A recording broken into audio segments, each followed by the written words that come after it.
¿Alguna vez se han preguntado si el lenguaje es simplemente una herramienta que utilizamos para comunicarnos?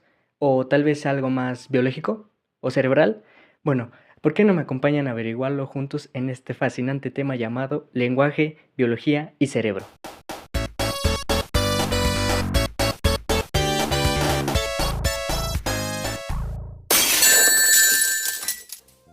El lenguaje humano está profundamente enraizado en nuestra biología. Según Steven Pinker, autor del Instinto del lenguaje, hablar es una capacidad innata. Nacemos con una predisposición genética que nos permite adquirir lenguaje casi de forma natural. Los niños aprenden a hablar muy pronto, incluso con estímulos lingüísticos caóticos e incompletos. Este fenómeno llamado pobreza del estímulo apoya la idea de que no aprendemos el lenguaje solo por imitación ambiente, sino que existe una base genética. De hecho, la genética molecular ha identificado genes relacionados con el lenguaje como el FOXP2, cuya alteración puede provocar graves dificultades para hablar y comprender. Pero ojo, la biología no lo es todo. El ambiente, la interacción social y el aprendizaje son igual de importantes para desarrollar plenamente la comunicación. El cerebro y el lenguaje. El lenguaje es una función cerebral. En el siglo XIX, Paul Broca descubrió que una lesión en la zona del hemisferio izquierdo provocaba una pérdida de capacidad de hablar. Esa región se conoce como el área de Broca, responsable de la producción del lenguaje. Poco después, Carl Wernicke identificó otra región, también en el hemisferio izquierdo, encargada de la comprensión del lenguaje. Ambas zonas están conectadas por un haz de fibras nerviosas llamado fascículo arqueado. Sin embargo, hoy sabemos que el lenguaje depende no solo de esas dos zonas.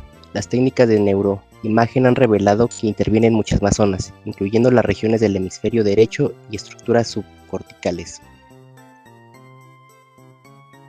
Asimetría hemisférica. Aunque el hemisferio izquierdo suele ser dominante para el lenguaje, el derecho también participa en la entonación, la comprensión del contexto y las emociones del habla.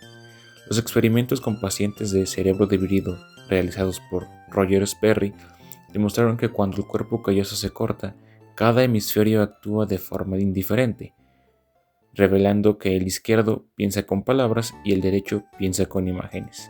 Incluso los niños muestran esta asimetría desde los 2 o 3 años, lo que refuerza la idea de una especialización biológica muy temprana.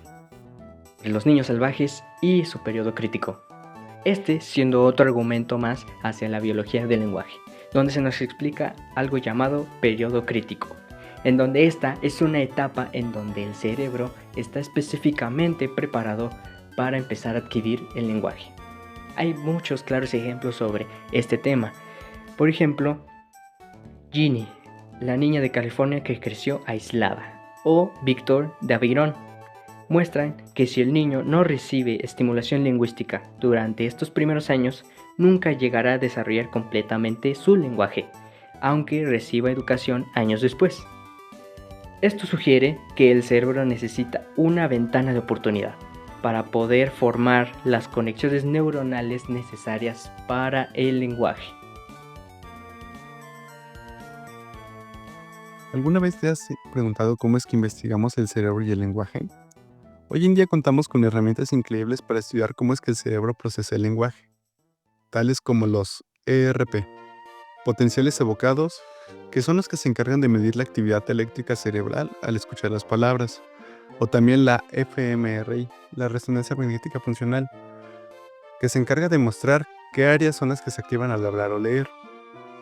Y por último, la PET, la tomografía por emisión de positrones, que registra el flujo sanguíneo cerebral. Gracias a estas técnicas sabemos que el cerebro humano es una red altamente distribuida que procesa el lenguaje en milisegundos, combinando los sonidos, los significados, las emociones y el contexto. En conclusión, el lenguaje es un fenómeno biológico, cerebral y profundamente humano. Nace de nuestros genes, crece en nuestro cerebro y se nutre en nuestras experiencias sociales. En pocas palabras, hablar no es solo comunicar, es pensar, sentir y conectar.